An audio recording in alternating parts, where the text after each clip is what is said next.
Okay, we are now recording. So welcome everyone. This is the second of two K12 Strong Workforce Program 21-22 application workshop. We're very lucky to have with us Phyllis Sensenig. She provided this workshop for us last year. Phyllis, as you know, is an expert in education, fund development, program development. So we're very pleased to have her. What we're going to do is we have, and I'll put this in the chat for those who've just joined, but we will go through sections of the presentation, and I'll be checking the chat for questions. So please go ahead and put your questions in the chat, and then when we get to that section break, we'll take questions.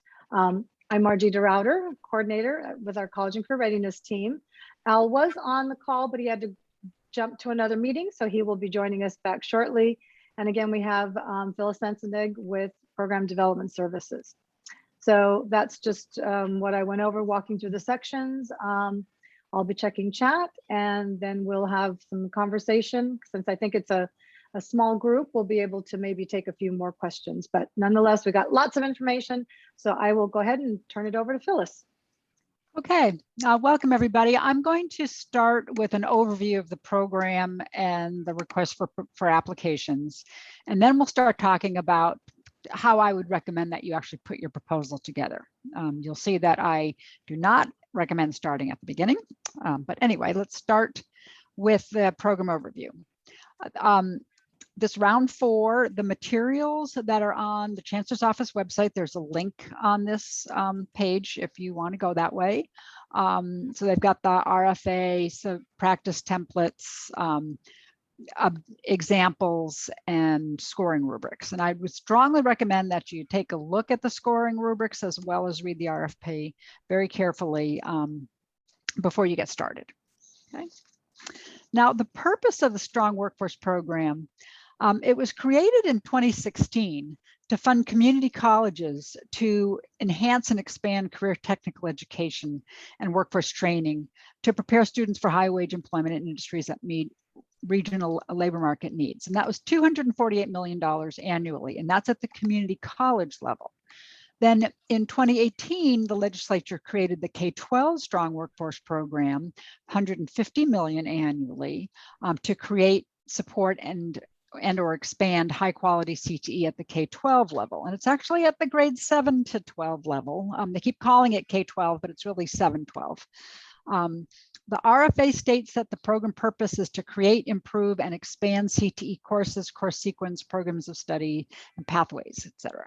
So you'll notice on each slide, we've told you where on the RFA you'll be able to find what we're referring to. So the primary objectives of the K12 Strong Workforce Program are to support essential collaboration across education systems. And this is really their most important, I would say, thing that they're trying to do, is to strengthen CTE courses, programs, and pathways aligned with regional needs from grade 7 to 12 through the community college on into a job. They are also, the objective is to support LEAs in developing and implementing high quality K14 CTE course sequences, programs, and pathways that do a variety of things, which you can read those at your leisure. So we can get, I'm not going to read them to you so that we can get on to discussion of really putting your proposal together. Now, this K12SWP legislation specifies that the CTE programs funded must be aligned with the Strong Workforce Program's regional plan. Regional plans are developed by California Community College regional consortia that are developed under their Strong Workforce Program. And ours is the San Diego Imperial region. Applications for K12 Strong Workforce Program funds should be responsive to the regional priorities, labor market needs, and consortium goals as identified in the regional plan. There's the website. We have a link there to our regional plan. There's also a link on page 7 of the RFA.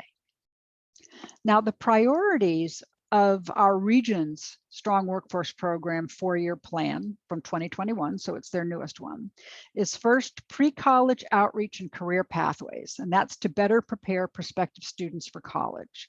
Now, this is what the community colleges are spending that $248 million. They don't get $248 million in San Diego, but what they get on their share of that. They're also funding guided career pathways. This is really big at the community college level, which supports students in their education, preparing them for the workforce and the launch of their careers. The idea with the guided pathways is that rather than showing the students, you've got 500 different courses you can take, they're saying, if you want to get this degree, here's what you do. Here are the different courses to take. Here's when you go see a counselor. Here's when you go, apply for graduation, et cetera. So they try to provide much more detailed guidance on the pathway that takes the student from entering college into their career. I'm sorry, you guys. Okay. The third is marketing, and that's to increase awareness of community college career education. And then finally, labor market research. And you'll have seen that they are providing quite a bit of funding, and have been for years now, to ensure that the colleges and K-12 have the resources they need to make informed programmatic decisions that benefit students and create opportunity. Okay. Now, K-12 Strong Workforce Program alignment with the regional plan. The focus of regional investment is comprehensive systems improvement. So the key elements that they are looking for are using research and evidence-based solutions to increase student outcomes, improving collaboration with industry, alignment of curriculum and instruction to the needs of employers, increasing access to high-wage, high-demand careers for low-income and non-traditional student populations, and leveraging strong workforce to increase social mobility in our communities. And so the social mobility is big in our local region. So you can see there's a link at myworkforceconnection.org for more resources that are available to you to use as you're doing your proposals. Now, our regional allocations and limitations. The allocation for San Diego Imperial Region is $13,300,000. Well, the K-12 Selection Committee, which is selected by a regional consortium, makes all decisions within its region related to selecting grant recipients and awarding specific funding amounts for each grant. So this is nice in that it's not a statewide, you're not competing with people statewide, you're competing only within the region. Each district's total ADA is used to determine the maximum allowable funding level for any one application. That's on page 9 of the RFA. And you'll see that basically if you have over 10,000 ADA, you can get up to $2 million per application. If you have under 141 or under 140, you can go up to 250. And so there's 4 different levels. Districts may submit no more than 3 K12SWP applications as a lead agency or as a K12 partner agency per funding cycle. Okay, so you can be a lead or a partner on only 3. And grants may not be used to sustain programs that have received K-12 SWP funding in the past. They should create a new CTE program, phase in, augment, or improve the sequence of courses or pathways, or scale to a larger number of students of a previously funded project. But you can't just continue the project that you were funded for in the past. All right. Now, eligibility requirements for applicants. The LEA must partner with at least one community college or community college district. Now, one of the things that you'll notice, I'm talking about the LEA, it's the school district that is the eligible applicant, not a particular school. So if you are working with a particular school, you need to talk to your school district to make sure that they're willing to have your school be either partner with someone else in your district or one of their 3 applications that they're doing. To be eligible, you must be located within the geographical boundaries of the region to which you're applying. So you have to be in San Diego Imperial Region. You have to upload a completed high quality CTE program evaluation from CTEG. And if you didn't apply for CTEG, you have to do this evaluation and submit it and uploaded on this proposal. And then you must engage in regional efforts to align workforce employment and education services. And when they say you engage in regional efforts, they really want you to be participating with the San Diego region, regional consortium on their activities. All right, then the more eligibility requirements. They want you to use your regional plan to inform efforts to create, implement, or expand CTE courses. And so we've given you the link for that plan. I'd suggest you take a look at it. It's fairly quick and it's an easy read, quick read. Integrate available local, regional, state, and private resources to improve the successful outcomes of pupils enrolled in CTE. Report data, including demographic data used to evaluate progress in closing equity gaps. And the required course data files must be submitted to CalPAS to be eligible. So if you have been receiving a grant and you haven't submitted your data, I'd say get it in right away, because otherwise you won't be eligible to submit. Or they say you may not be eligible. I think they're leaving it open there, but that's what they're saying. Okay, the grant time period. The grant will start January 2022. It runs 30 months through June 2024. They're going to announce the preliminary awards the end of November 2021, and then the regional consortia will communicate their final intent to award by December 24th. So there's a little appeals process in there, should you need to use that. The project funding limits are the maximum funding per application is based on your ADA. Again, I had mentioned that on page 9, the RFA on page 9. LEAs may submit no more than 3 applications as a lead or partner. Funds must supplement, not supplant district funding. We're going to talk about this a lot more, but basically, if you're already paying for something, you can't use this grant to now pick up that cost. And that's one way to think about it. And then the regional K12 selection committee has a discretion to award less than requested. So they may decide that they're not going to fund it exactly how much you've asked for. All right, allowable costs when you do submit. All costs must be necessary and reasonable for proper and effective administration of the project. They have to be allocable to the funding source activities. That is, that it has to actually benefit the objectives of the project, be charged in proportion to the value received by the project, and be related to the approved statement of work. So if you were going to buy a piece of software that the entire district was going to use for, say, educational planning or something, they would say only the percentage, the proportion of value for this project that can you charge to the project. You couldn't use project money to pay for the whole thing. And then the cost must not be supplanting. It's not a general expense that the district already covers. Okay, they should supplement all current district expenditures. Now, allowable activities and costs. And this is, there's an appendix C that you'll see this, I'm just summarizing here. It's on page 39 to 40 of the RFA.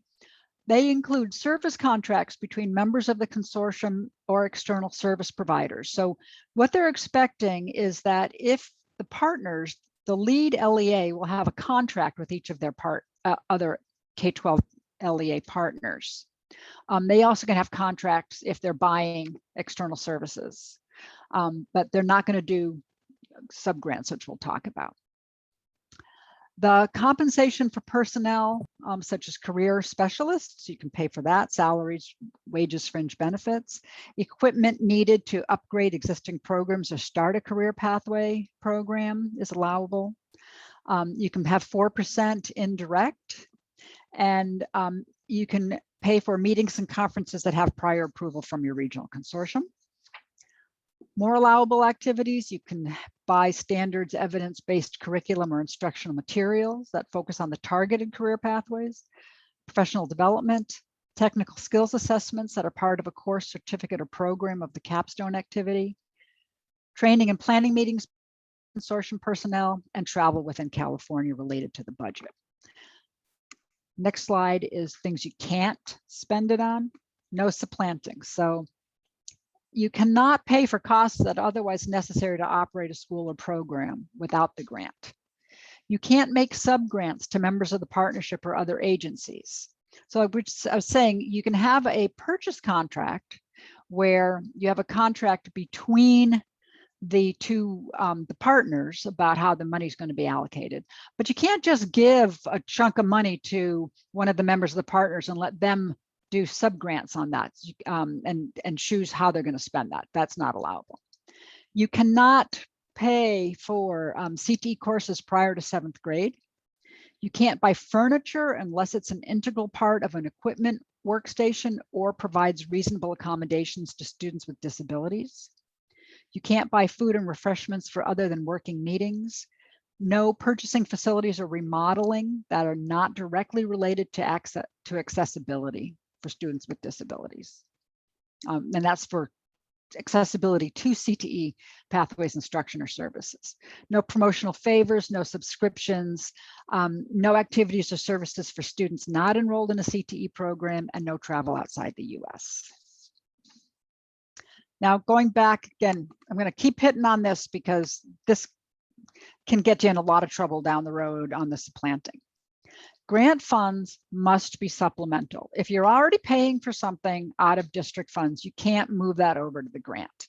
You cannot pay for any program costs that you've covered out of general fund in prior years. Now, it comes down to an audit.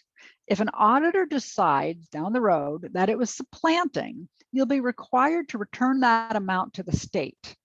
Then you have to use district funds to pay the disallowed costs. So it's like costs you double because you lose your grant money, and then you also have to pay that cost that you expended. I would recommend that you get your finance director to sign off on this issue. If you have any questions at all, ask your finance director. Okay. Now, one of the other biggies about this program is that there's a big project match requirement. The match has to be $2 for every dollar of K12 Strong Workforce Program funds requested. It has to come from your budget during the time period of the grant, so between January of 2022 and June of 2024.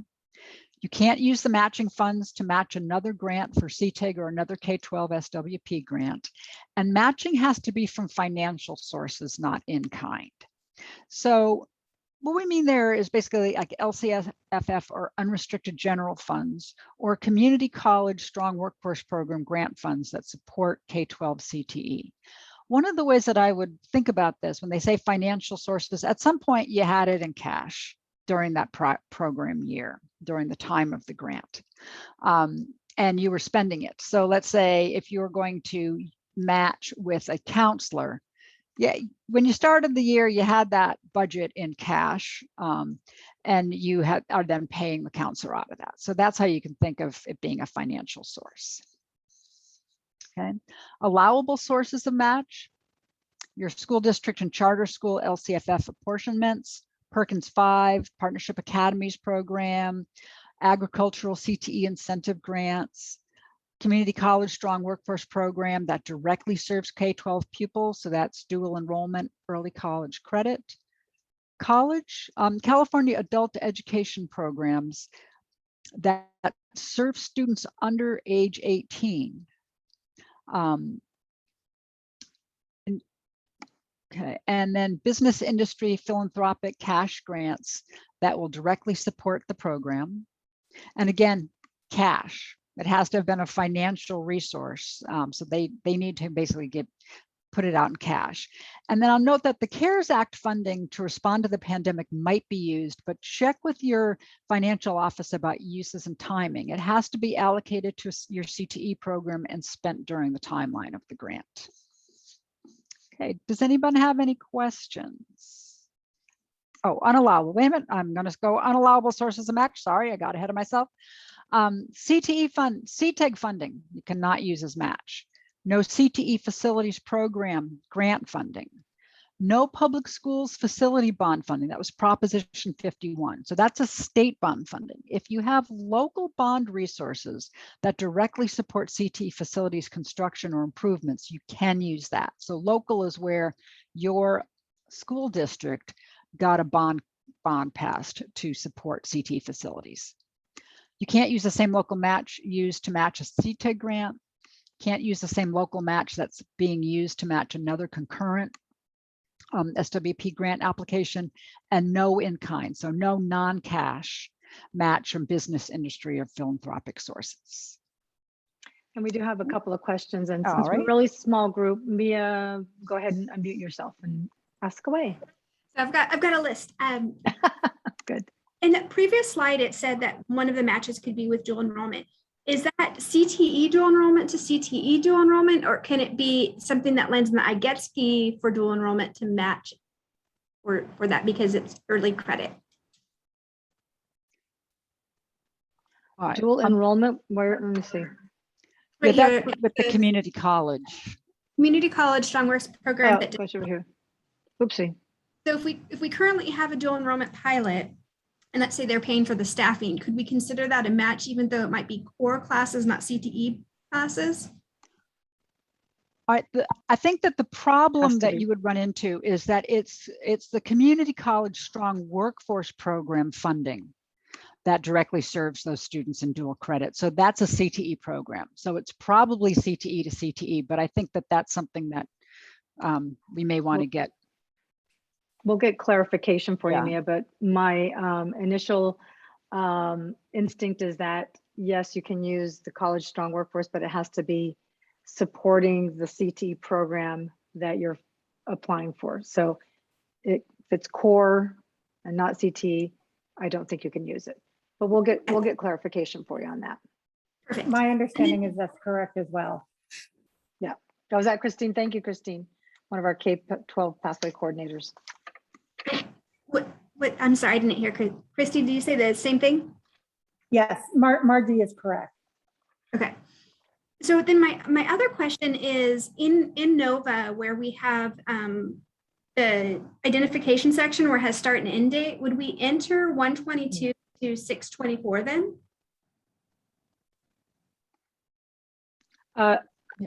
Yes, I would recommend doing that. That's what we did in SDCOE applications. We did the very first day of the grant period of performance to the very end of the grant period of performance. So I would recommend that. Perfect. And then because I know I'm going to be asked to show it on paper, is there a place in the RFA? I don't think I saw that where we can see where the match window is. I'm not sure, maybe Phyllis or Christine, you can jump in, but I'm not sure what you mean by match window. Yeah. Is that the So period of, there's the period of time that we're supposed to match. oh, yes, okay. From Yeah, January. it has to be in the same time period of the grant. So it has to be starting in January of 2022 and ending June 2024, anytime within there. Right. Is that written somewhere where that window is? So like when I go to my CVO and I'm explaining these things, that has the when we're supposed to match. Let's see if we can find, I'm sure we had a slide that had that. How about on page 1415 of the RFP? Yeah, let's see. Might it be there? It has the dollar for dollar amount, but it doesn't have the window.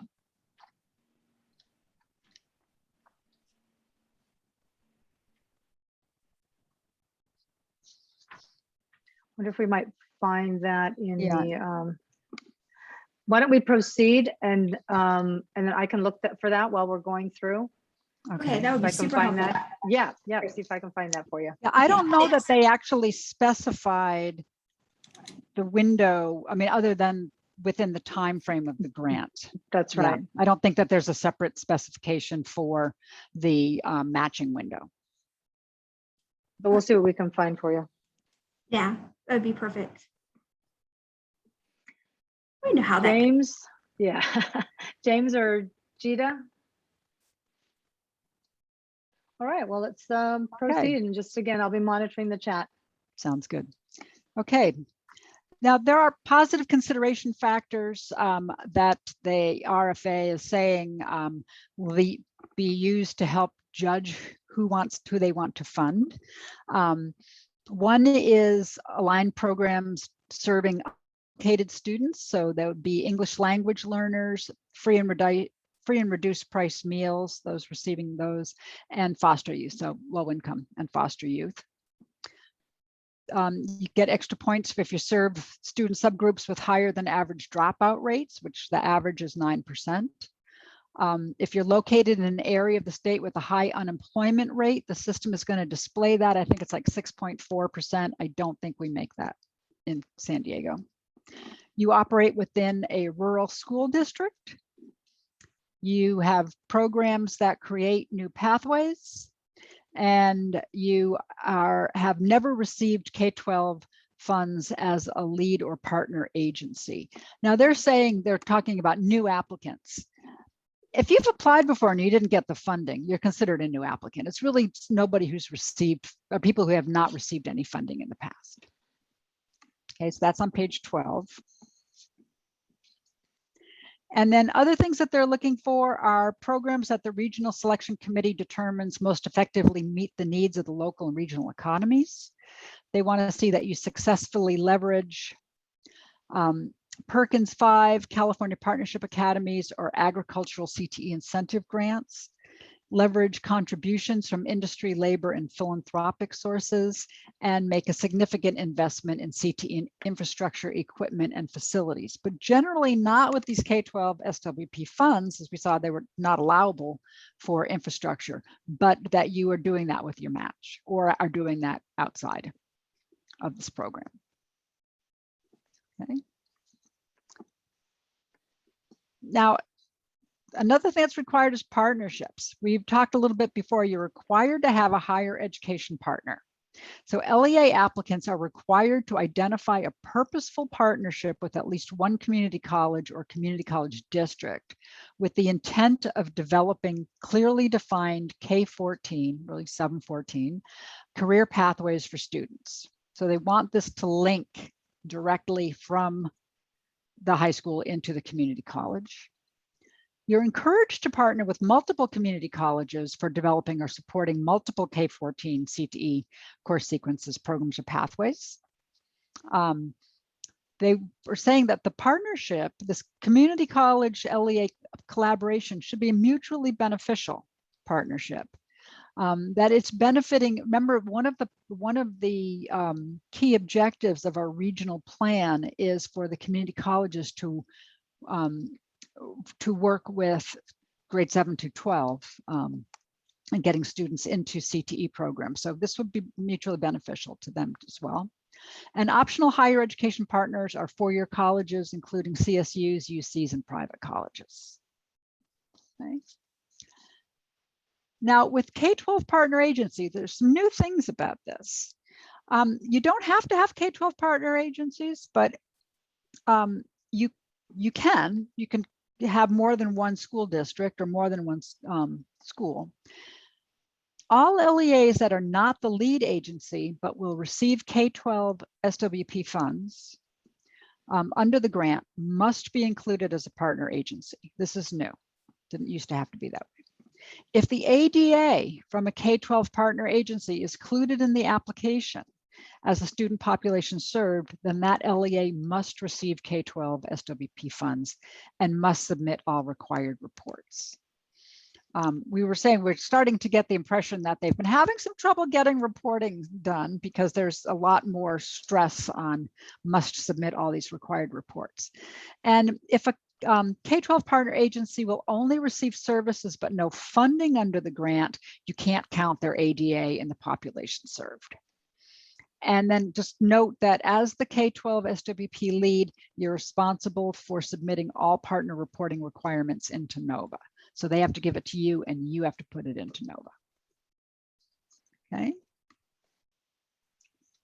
Now, optional but encouraged partnerships are collaborative partners that would agree to support and inform the district to create, implement, or expand K-12 K-14 CT programs and pathways. They might include business and industry organizations, workforce development agencies, San Diego Workforce Partnership, for example, government offices, philanthropies, and adult education programs that serve students over the age or under the age of 18, actually. Sorry, got that wrong. Okay, evidence of partnerships. You are required to have a statement of assurance between the lead LEA and each K-12 partner agency, stating that all required data will be reported. Again, this doesn't seem to have been an issue with them. The form has to be printed. The form's provided as one of the documents, has to be printed on the lead LEA's letterhead and signed by both the partner and the lead LEA. You also have to have an MOU with CalPAS for the lead LEA and all K-12 partner agencies, or an action plan with the expected timeline for getting the MOU. If, for example, you have to go to your board and won't be able to do that before the deadline of October 15th. Agreements and MOUs with higher education and collaborative partners are no longer required. There is a place where you can submit them as an optional. It says in the RFA that they won't be read and that they won't be counted towards your grant. But I would suggest that you still try to get them because they'd be very useful to you in implementation. Sort of, everybody always gets very excited when you're putting the proposal together. So, oh yeah, I'll do that. It really helps once you have the money in hand to say, this is what we had agreed we were going to do. Letters of commitment and a letter of support from higher education and collaborative partners, they're also no longer required. There is a place you can submit them as an optional, but they're not supposed to be reviewed again. Again, I recommend getting them anyway, especially from any partners providing matching funds or who've committed to that. My advice is that is to provide them a draft of the letter you'd like them to sign. Makes it a lot easier for them to create the letter on their letterhead and get it to you in time. A lot of people have a hard time if they're just starting from a blank piece of paper. It's a lot harder to get started. Okay. Now, proposal sections and points, we're just going to go real quickly through the sections of the application. The applications are scored on a 110-point scale this year. They've added 10 additional points. A minimum score of 75 is required to be considered for funding. So we're going to go through the sections that are in NOVA. The first is a pathway identification. It's not scored, but it is required, and it's on page 21 of the RFA. The lead LEA agency.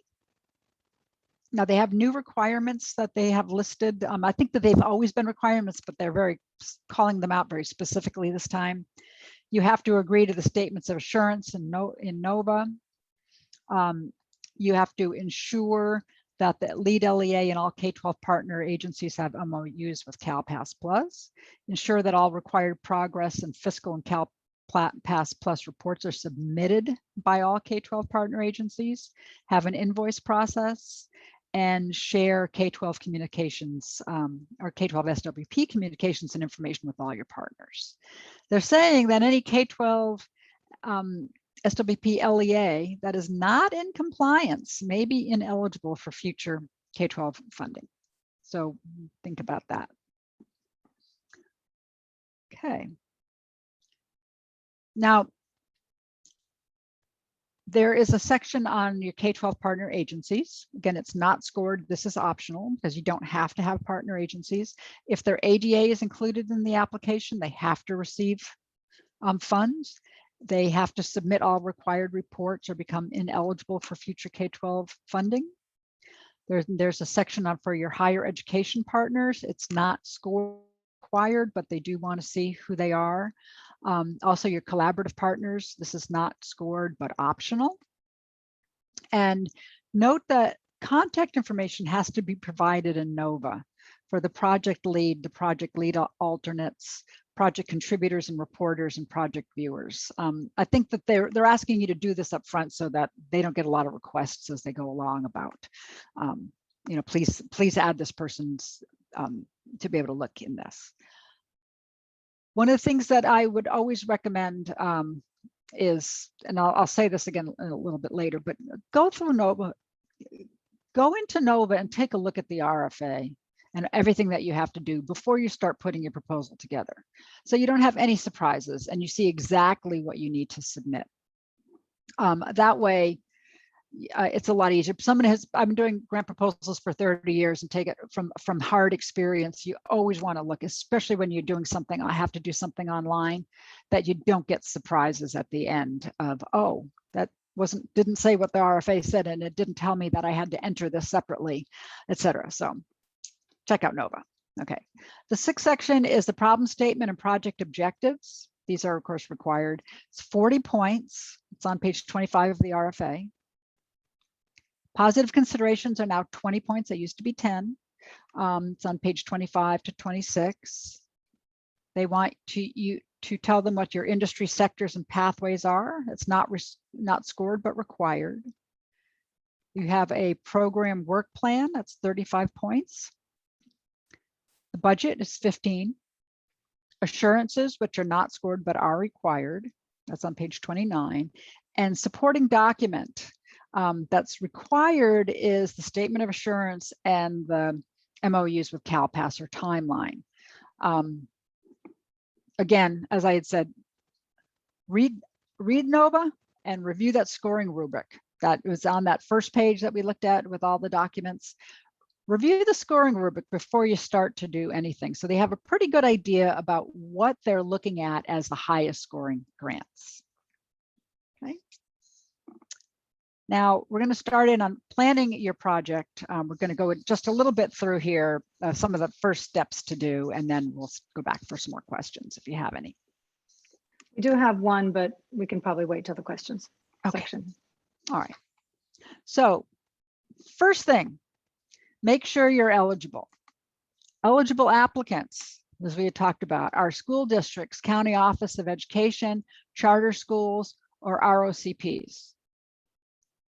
Grants may serve only students age 18 or younger and in grades 7 to 12. And the LEA is the applicant, not an individual school. So adult education programs are not eligible to apply as a lead or a K-12 partner, but they can be collaborative partners as long as they serve students under age 18 and their board has approved that. Most of them I don't think serve under age 18, but you can check with them if that's an issue for you. The second thing I would recommend at the very beginning, identify your district timeline for approval. Again, doing this for many years, this is something you do not want to find out at the end, that who is authorized to submit on behalf of the district. Usually you're not. If you are, the person who's writing it is not the person authorized to submit on behalf of the district. Oftentimes it's only the superintendent or assistant superintendent. They may say, you can go ahead and click submit, but you have to get my approval to do that. Find out your district's process for getting that authorization and proposal approval. Do they require a review of the proposal before it's submitted? Who needs to review it? Do they want the finance office to review it first before they see it? What information do they need? How long do they need to give approval for submission? So you want to know how much time is going to be required internally to get an approval to be able to submit this. Some larger districts generally have forms that you have to fill out that have to go to the superintendent. Others don't do that. So it's up. Find out what you need to do in your district. Okay, once you know what that process is, I would recommend strongly that you develop a work plan and timeline for completing your proposal. So we're not even talking about writing yet, but just first, make sure you have a working account on NOVA, okay? And then get into NOVA and look around. Familiarize yourself with how it works, what's in there, et cetera. You'll see that we've talked quite a bit about that. Everything we're talking about reflects what's in NOVA, because that was one of the first things I did to see what they did. So you don't want to have any surprises when you go to submit your proposal. Create a timeline for your proposal preparation that allows enough time for getting the approvals before you have to submit on NOVA. Proposals have to be submitted and certified by the NOVA system. So basically, when you submit it, it then sort of chugs along and says yes or no, everything's all complete, et cetera. that's due by 5 o'clock on October 15th. Sometimes it doesn't like something and it pops it back out to you. So be sure to allow plenty of time for the certification process. I mean, I've had them actually come back for a typo. You know, somebody's name is wrong or there's a misspelling somewhere. So your proposal may bounce back to you if there's errors or missing sections. Don't submit it at the last minute. I would recommend don't submit it on the 15th. Try to submit it by the 14th if you can, or in the morning on the 15th if you have to do it on the 15th. But don't wait to the last minute, because I know I haven't had this problem, but I know people who have been submitting their proposal an hour or two before it's due, and then they couldn't get it through the system. Especially because these systems being online, a lot of people doing it at the last minute, sometimes the system gets really slow. So it can't do the certification fast enough to pop it back out to you. Oh, okay, so don't submit it at the last minute. Now, my recommended process for developing your proposal idea. Again, get your Nova account open and open a new K12 proposal. Review each section to see what it contains, what information you need, and how much space you have. Is it something that is just a check off, or is it something that you actually have to upload? And we'll talk more about those. But don't just start with writing your narratives. They have to be closely related to your budget, and your objectives have to be closely related to your budget. So start with your budget, because this, again, from 30 years of experience of writing grants, when I would start out with my need statement, and I'd get these beautiful need statement done. And then I would realize that there was no way that the amount of money that was available could cover anything close to what I had talked about. So then I'd have to go back and redo it. So start with your budget. Figure out how much funding you have that you can count as match. Again, matching funds should be expended during the term of the grant. So when you find out how much you have as match, talk about the match possible sources of matching funds, should be the next slide. Okay, you've got your district budget for CTE that hasn't been used to match CTIG or another proposal. You have CTE personnel salaries and fringe benefits. That could be teachers, counselors, administrators, classified staff who work on CTE and with the targeted students. Your CTE supplies, operating expenses, CTE equipment. CTE funding you have from Perkins, California Partnership Academies, the Agricultural CTE Incentive Grant for the fiscal year that's involved, from January of 22 to June of 24. Your adult education programs that serve students under 18, your community college strong workforce program that directly serves your students and that they agree to have that service match.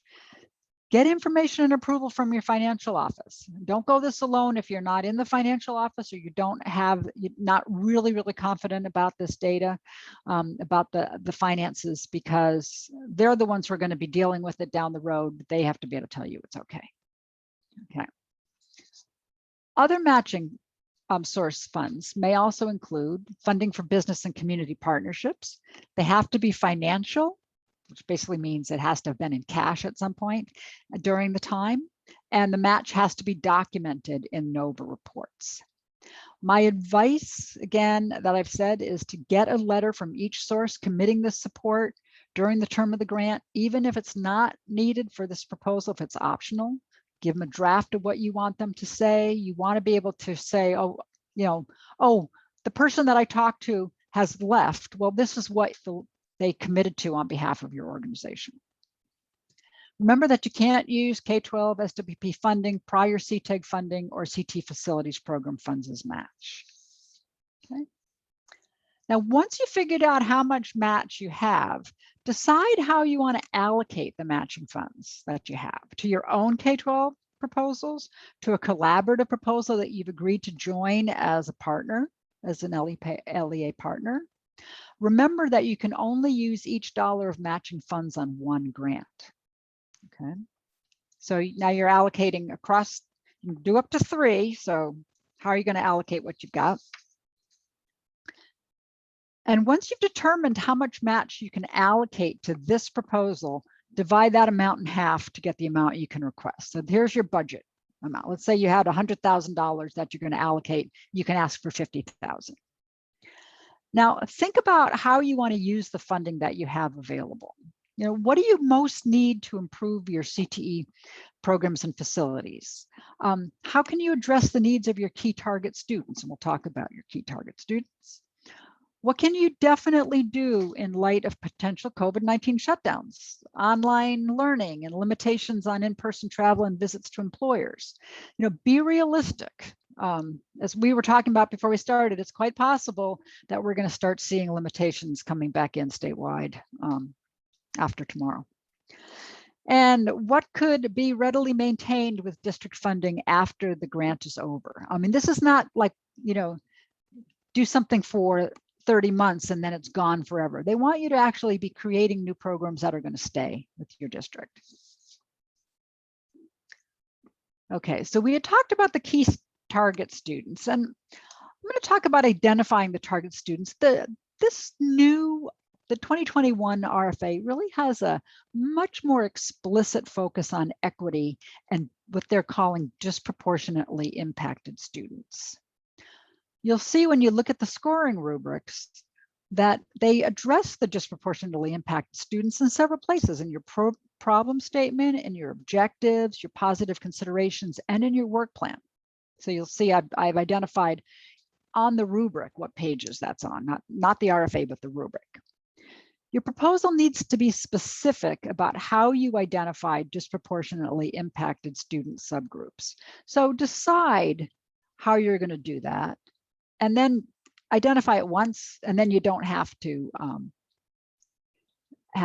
be specific about it as you write your proposal. You only have 2,500 words, or 2,500 characters, excuse me, so you don't have a whole lot of space. Okay, ways to identify your disproportionately impacted students.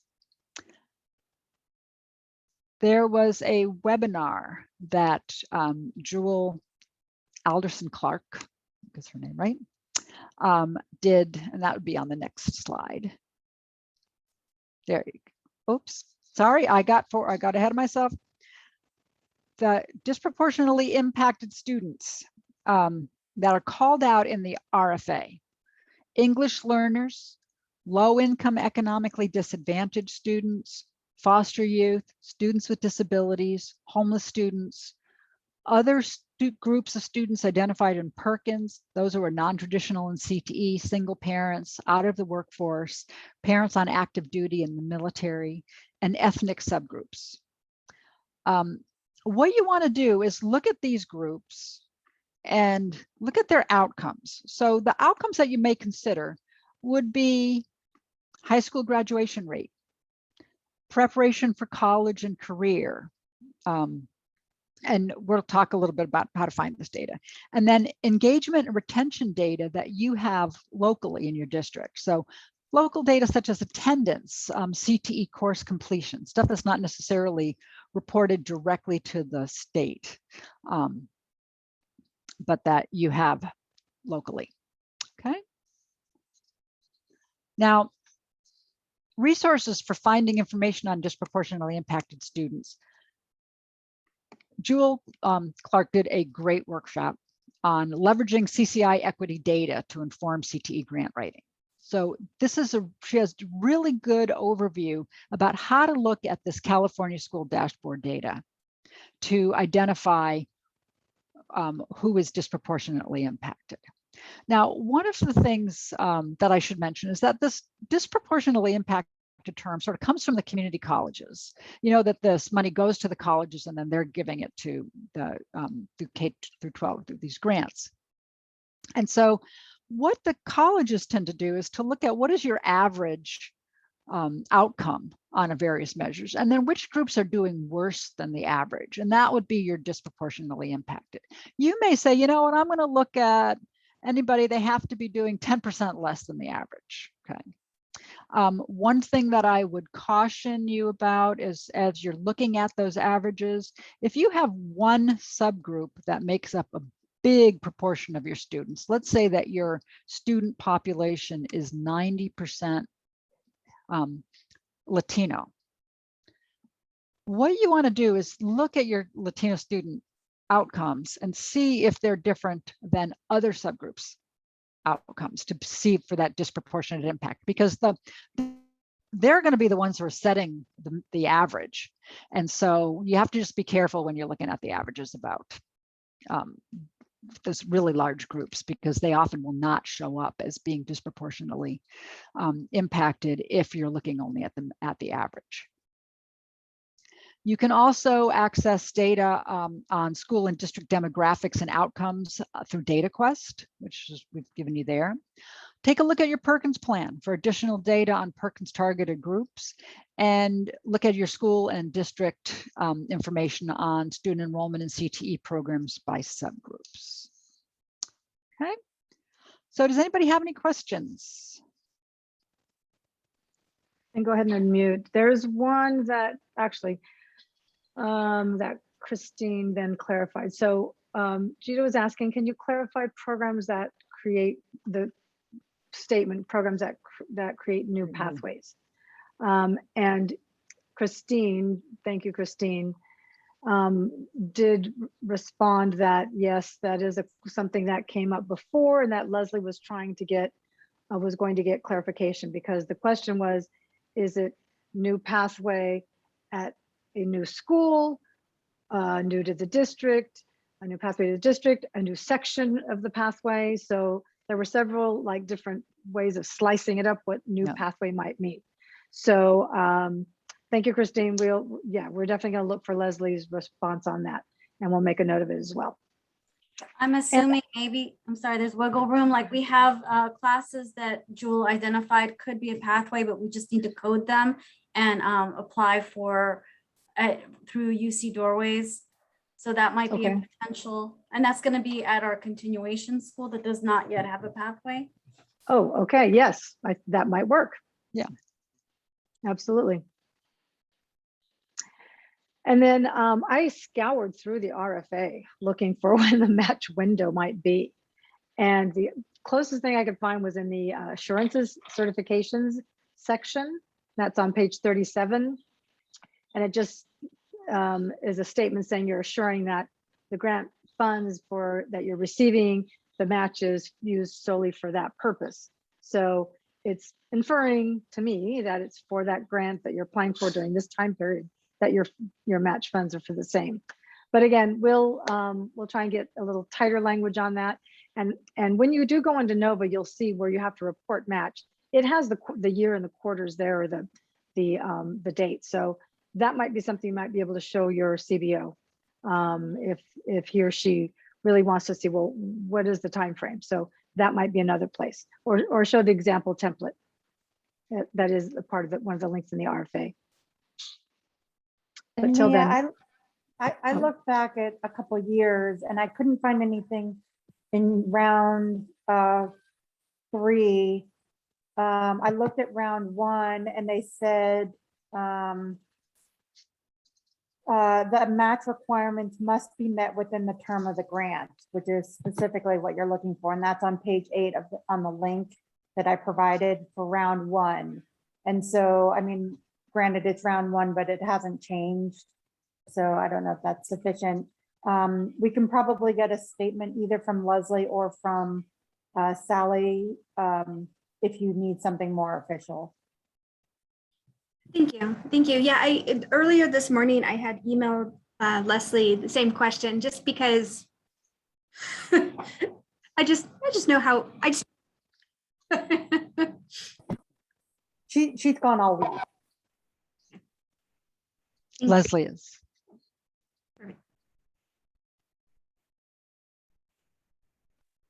I'm muted. Any other questions? I don't see any. Oopsie. In the I'm sorry, I've got a really very hypersensitive mouse, so I apologize that I'm all over the place on these slides. I'm trying to not touch it unless I absolutely have to. So here we go. I was just finding that my slides, my mouse had gotten messed up, and it was actually moving the slides all around. So I was like, why is that there? Okay. So, so Fixed yeah, I'll continue to check the chat. So, One other question, Yeah, and it's sure. a living in the gray question. go ahead. So one of our high schools very much wants to do a very similar to a California Partnership Academy where the courses are integrated and the kids are cohorted and they go through a new pathway. I definitely the new pathway would be eligible to apply for strong workforce. But my wondering is with the paired integrated courses, would a component or a piece of those be eligible under strong workforce if those are taught by core credentialed teachers, not CTE teachers, but they're Ooh, of that integrated pathway? I kind of want a different answer, so I'm asking. I know that is, yeah, in the gray area. We know for sure the CTE has to have the CTE certificated credential. But the integrated part, and that's what we'd love to see more of that. So hopefully Mia, I will jump back on the call because he's my go-to on some of this sort of, when it gets to be that sort of gray area. But if not, I've written it down and we'll try and get some clarification for you. That would be great. And they're the already adopted UCCI courses that we're interested in leveraging. And then they would be with a full course of study that's aligned directly with a new pathway. Wow, okay. Sounds like a great model. So the question is, can you use these funds to pay for the course? Leverage some of the equipment or training, not the staffing. I understand that, but like if we wanted, for example, if we wanted to do integrated mathematics 2 with computing and robotics as part of an ICT, can we purchase some of the robotics kits that will be leveraged both in the robotics pathway and in this course? Or do I need to keep them separate and Oh, I see. robotics Oh, gosh. and then do those? Yeah, Can okay. would a the great question. same kit be used in the two classes? The same type of kit would be, yes, because it'd be a continuation of the project. But you wouldn't have like a separate group of kits for the core class versus for the CTE. No, where our intent is to cohort the kids, so Integrate, yeah. part of that academy. I think you're fine. I think so too. That would be my I think take so on too. it. Yeah. And we will, so I just want to make sure I got it correct. So it's leveraging the course staffing, the equipment for this integrated course that there are CTE and non-CTE, but it's an integrated course. Right, they would follow in a cohort model and they Yep. would be aligned with the CTE pathway at the end of the program study. Uh-huh. Then I realized that the staffing would not be covered because it wouldn't be. But would the But the- materials, equipment, or training, or even perhaps time card if they're working on project-based learning, following some of the stuff that actually Jules been developing, so that they're released to do the project-based learning together, develop those. Yes, that is a new change in CTIG legislation, and hopefully it will follow for this, that you can use CTIG funds in professional development for core teachers that are part of and supporting CTE courses and pathways. So that's a new change in CTIG. So hopefully that will, let's see if that will model in strong workforce. But we'll try and get an answer for that. That sounds like a great model. Yeah, I think it will keep kids engaged, and I'm hoping that it will increase our register and completion rates. Yep, great. All right, excellent. Thanks, guys. Yep. I think I saw another And question. yep, pop up. there's another one. James asked, can we partner with UC Davis, or does higher ed partners have to be in San Diego? Do you want to take that, Bill, or shall I? I would say that as long as that's where your students are likely to go, that would be okay to partner with the UC. But it's really about where the students are going to go. Yeah, gotcha. Where that career pathway leads them to after graduating. Mm-hmm. Yeah, Okay. because I think in the beginning of the presentation, I mean, really the intent is to increase students in community colleges, really. I mean, they're trying to align your K-12 career pathways with the community college. But I mean, it's really about students making that, being better informed on their college as well as their, career choices. So knowing that these are really to increase enrollments into our community college system, but really it's how, preparing students for their beyond high school. Right. So And I that's know it was actually kind of a squishy answer, but we just want to keep in mind these are coming from the chancellor's office for increasing our middle skills. What is that? Not calling them middle skills jobs any longer, but to try and close those skills gaps. Good. Yeah, and Thank you. I think Christine had just put in a comment that, remember, you are required to have a community college partner. And so UC Davis can be one of your other partners, but you have to partner with the community college. So I'm not sure what the pathway that you're looking at is, but you want to find a community college that has that pathway also. Okay. Good point. Yeah. Thank you. Yeah, that is a key critical Yeah. partner that you must have. And so, I Thank mean, you, this might Christine. actually, if you have that partnership with UC Davis, that might actually be something that you're bringing to the community college. If you have, a partnership with a community college, that you're actually bringing that partnership with UC Davis to them as well. Because what this system is really going to want to see is that the student can go from your high school program into the community college program and then to UC Davis.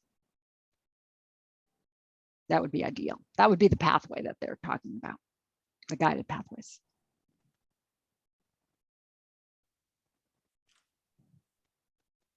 Okay. All right. My next piece of advice is to outline your project design. This is something that I always do when I'm working with school districts and groups to create proposals, is you start out with a brief outline of your concept. And so then after you've got that outline, which I'm going to talk about, then hold a phone call or a Zoom meeting with as many staff and partners as possible to brainstorm and review the ideas for your project design. But you don't want to start from nothing, because people then they'll be all over the map. So you really want to start with this outline that gives people a structure to talk about reviewing ideas for your project. So as you're outlining your project design, I would start with your industry sector and pathways that your project is going to target. Note that the sector pathway you select has to be the same as one of your partner community college's pathway programs. Okay. So it's really critical that, again, you're leading into the community college's pathway. The link here is to the sector pathway descriptions that the community colleges provide. As you look at those descriptions, you'll find that there's a sector contact for each of the sectors. So like if you're looking at, say, an automotive program, in the advanced transportation, you'll see that that they have a write-up about that sector, and then there is a person identified at the beginning, Jonathan Kropp in this case, who is the expert for the community college regionally about these programs, and so that they can help you understand more about the programs, make contacts with other colleges, find the programs that you want to identify with. You'll see it also has a link to the program finder, which is how I would suggest that you find the community college programs, find which colleges have the programs you want to do. So like if you're going to do IT, you can look at that. And that's IT is not in the intelligent. I'm just looking at this thing, oh, intelligent transportation. Okay, well, anyway, you can look and see using that program finder which colleges have the programs. And so then you want to reach out to those colleges that have programs that are would link to your target program. The pathway selected Phyllis, must lead to. Sorry for interrupting. Are we supposed to have the program finder link here somewhere? Oopsie. Oh, you know what? I don't think we actually connected it, because you can go through those sector pathways. That link you can actually get to the program finder, but there's the it's not a hyperlinked. Okay. No, it's not hyperlinked. Sorry. Gotcha. I know we thought we had caught all. I meant to do that one. Yep. So, I'm so old fashioned, you guys. I just want to write out the address for everything. It's like I'm getting good. hauled kicking and screaming into the 21st century, let me tell you. The pathway selected must lead to jobs that will pay a sustainable wage. The San Diego Regional Consortium has developed some resources to review the targeted sectors and occupations, and you can see their labor market briefs that also is linked there, that you can find about what the wages, likely wages are, et cetera, and some discussion about those target sectors and occupations. Okay, when you decide what sector you're going to focus on, looks like everything's automotive because that's one of the ones I know the best, having done a bunch of automotive technology grants over the years. There is a link in this Career Education Guide 2020, which is put out by the community colleges. They give you the crosswalk between K-12 career pathways and the sectors. So when you look at this, you can see that, like, for example, you want to go, let's say, into health science and medical technology. There's actually two different in-demand sectors that might lead to. One would be life sciences and biotech, and the other would be health. So that's a good crosswalk to be able to identify from K-12 what those in-demand sectors that the community colleges talk about. Okay, and that's where you have to identify the sectors you want. All right, so we're going to go back to, we're still outlining your project design. So you've chosen your sectors. I'd then suggest that you start outlining some project objectives and the outcomes that you're hoping to achieve. Remember that your objectives should be clear and concrete. They should address workforce needs in the local regional economy, lead K-12 students to post-secondary studies, target improved access and engagement for underserved and disproportionately impacted students.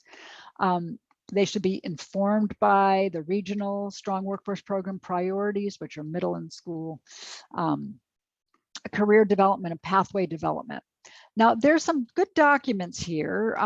We're providing you the link to them through the strong workforce program. It's under the regional tech priorities tab, but you'll see them on the next couple of pages. Whoops.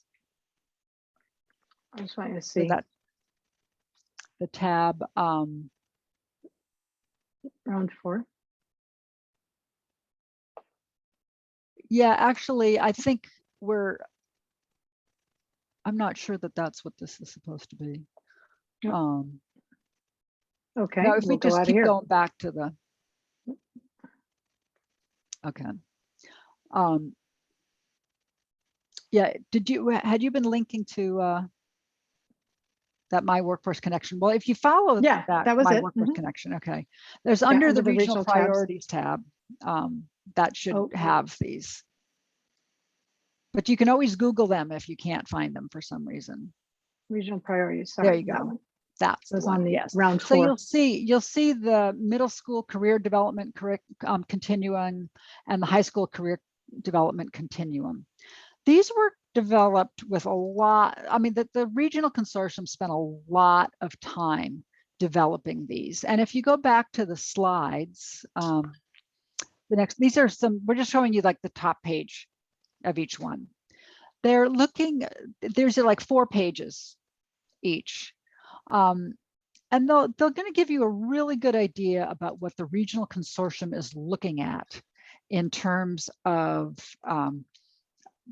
the regional priorities, okay, and how they think you should go about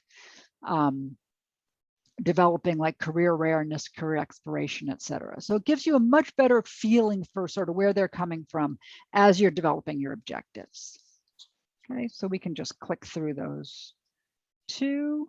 And then as you're outlining your project design, think about the long-term measures of success for the K-12 program.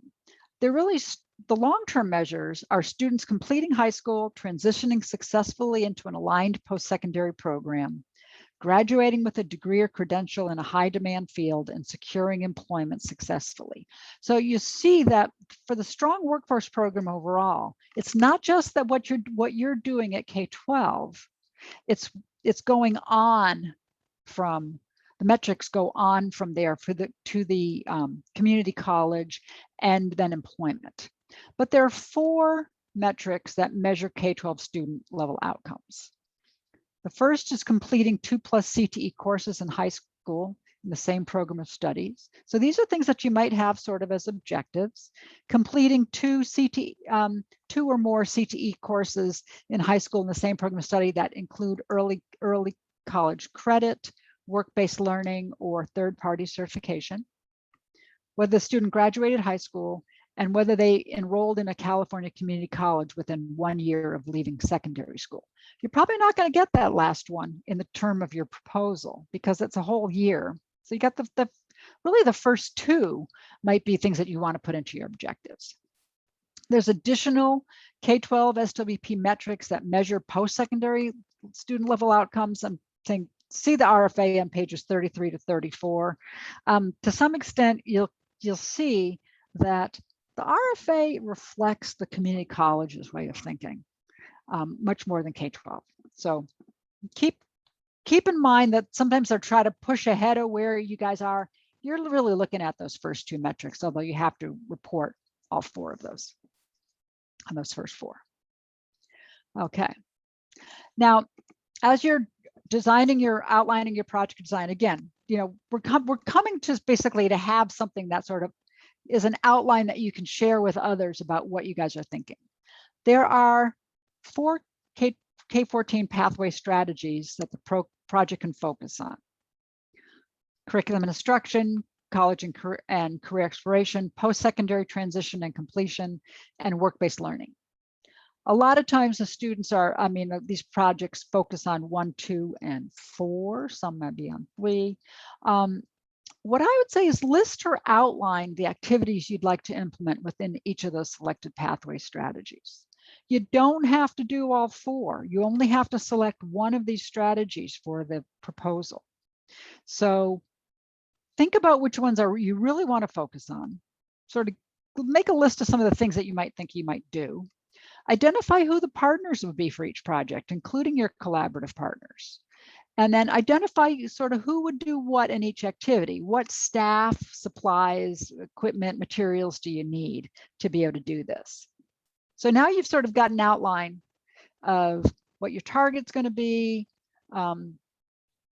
your objectives, the strategies that you're going to take, and some of your activities that you're thinking.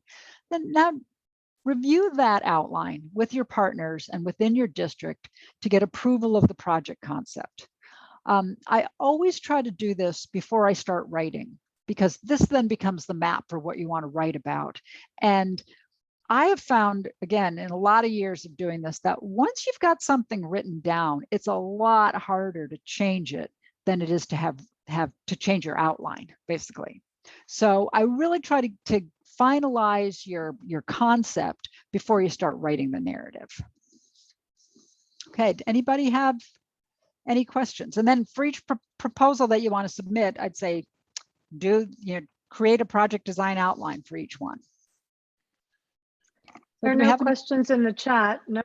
Okay. But if anyone does have any questions, go ahead and unmute yourself. And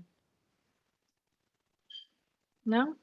All right. Okay. So proceed. Again, this is from years of experience of doing this. I always want to do sort of a skeleton of the project, and then fill it in from there.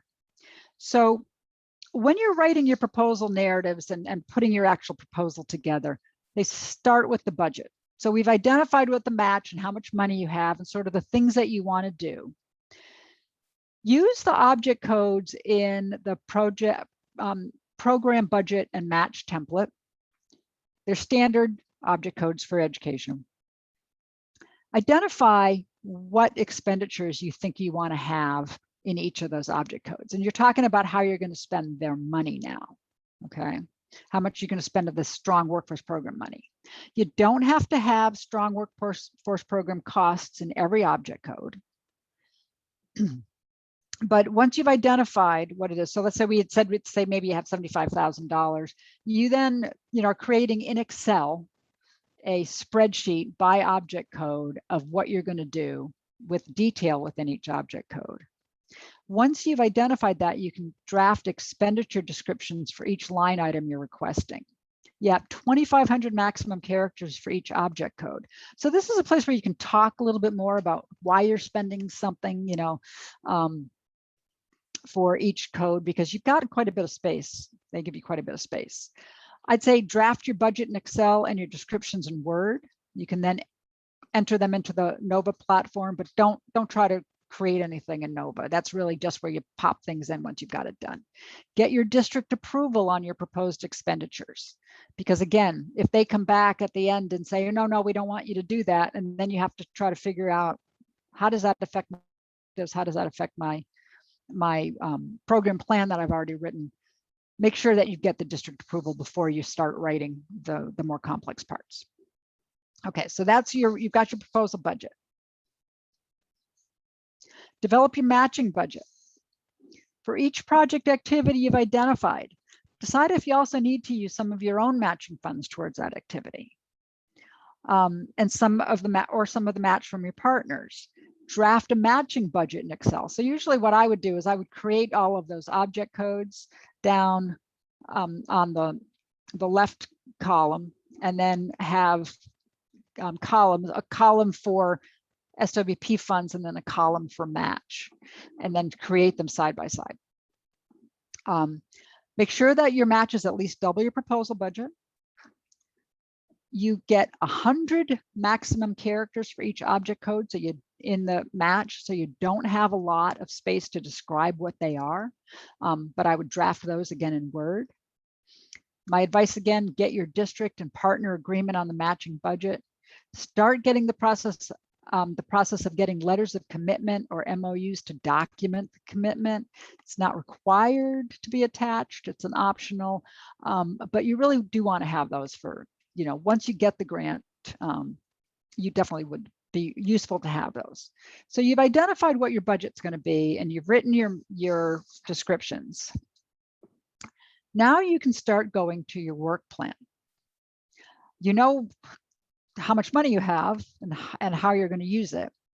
This accounts for 35 out of 100 points. It used to be more. They've cut it down a bit.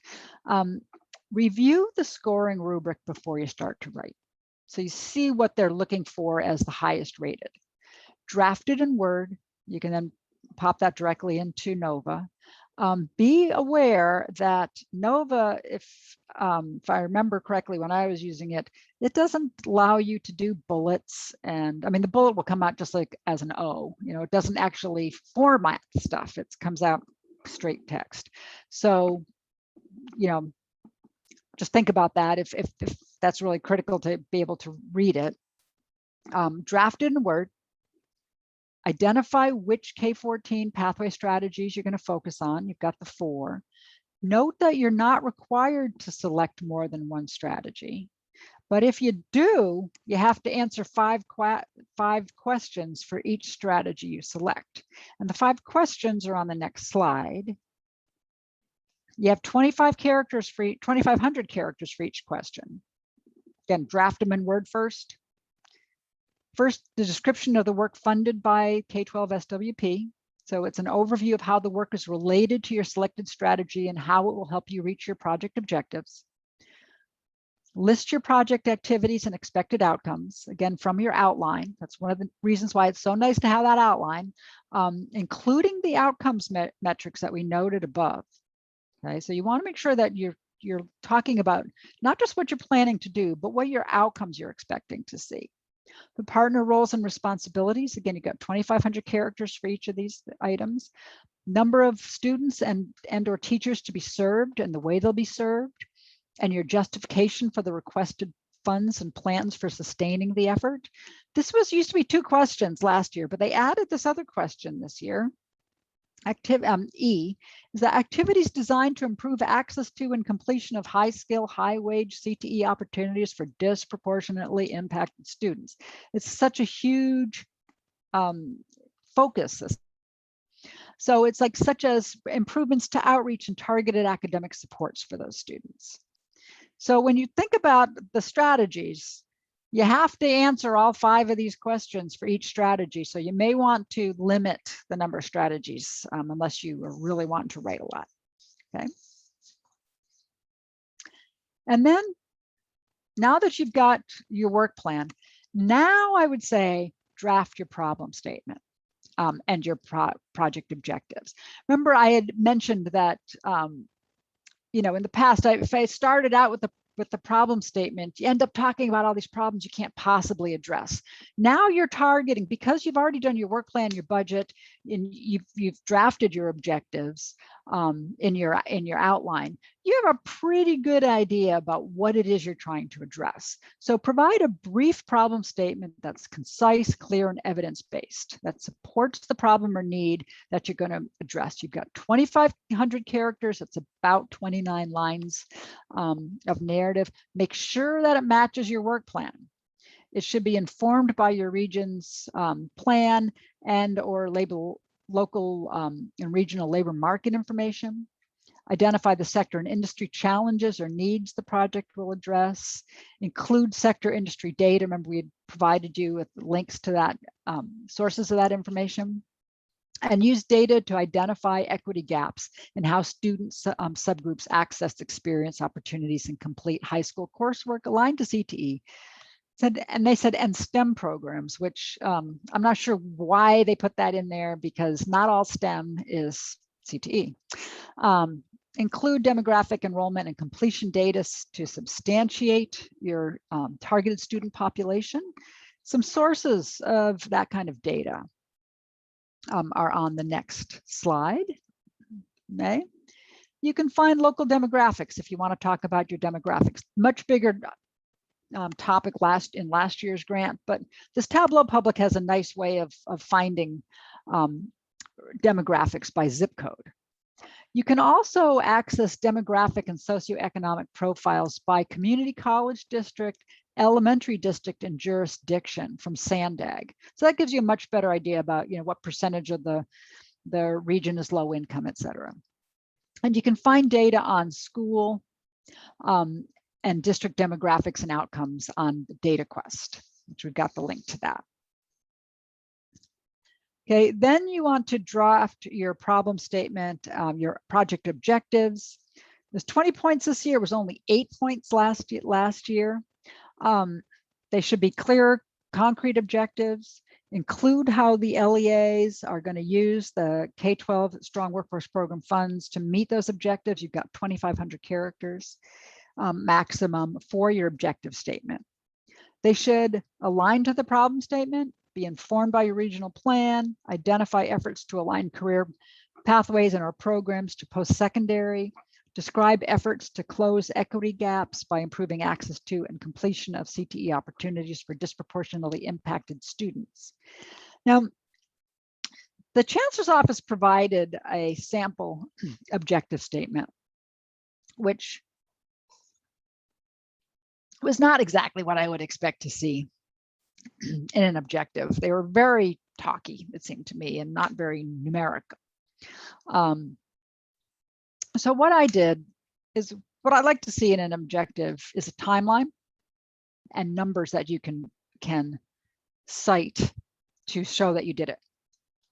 Excuse me. So they had said their first one was that they're going to recruit employers and convene a fire science advisory committee.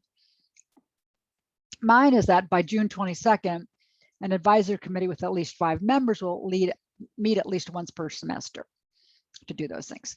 So you can just take a look at sort of the way that I rewrote the objectives. You know, do it the way you feel comfortable. These are how I would have rewritten these objectives. I did have to go back and shorten them because you have only 2,500 characters, but this would be I would have done this list of the objectives this way. So you'll see that they're talking about, you know, recruiting and employing a teacher. Now it's kind of interesting that they're going to have a teacher in their objective, but I would say that instead of that, that they're going to have one course in fall 22 and at both high schools in fall 23, I'd say by September 2022, one half-time teacher will teach the course to at least 25 students at one school. And then by 2023, the one teacher will teach the course to at least 25 students at 2 schools, 50 students combined. So that you've got, again, you can count the outcomes, okay, and measure the outcomes. Okay. Now, we could just, okay, back. You've got 2,500 characters in most of these. If you need to shorten your narrative, you've got about 29 lines of narrative in Word. You can use the review tab to get the character count. Note that sometimes Nova doesn't count them exactly the same as Word, so you may have to cut when entering narrative. If you do have to cut, look for words that end in ing. You can see I give you an example of how to shorten something that are using the ing words, and then also look for words that end in ed, like things will have been reviewed, will have been revised or reordered, and then make them much more active tense. And so that's the next. So that just some suggestions about how to cut back, you know, because you might find you have to cut 12 characters. So that's a good way to start looking to shorten your narrative. Okay, if you have any technical questions, Leslie Wisdom is your technical assistance provider through the Community College District. And then you also have Al and Margie, who you can call or email. You've got their emails there for any technical questions that you may have about this. So does anybody have any other questions, comments, anything that you want to ask? James and Christine are the two standing few. Yeah. No Okay. questions. In fact, I've just finished writing my grant application. So Oh. I'm all done. No, I'm just joking. No. I was going to say, oh, I know. while we were talking. Yeah, while you guys talking, yeah. But no, I think you answered my main question, and I think it's just real quickly. It's just San Marcos kind of getting a better idea of exactly what they want to create. And then continuing the conversation with Palomar College or any other community colleges in the region to kind of make sure we align our goals and kind of go from there. So hopefully we'll be able to do that shortly, and then really dive into the grant application. Well, good luck. Very good. Yeah. All right. Well, you do have our contact as well as Leslie's, and Christine, you were very, very helpful. Thank you for Yes, thank you. Providing some clarity as well. So thank you, everyone, and best of luck on your application. Thank you. Thank you, Phyllis. Take care. Good luck. Bye. Thank you. Bye. All right, bye-bye. Bye-bye. Okay, let me stop recording.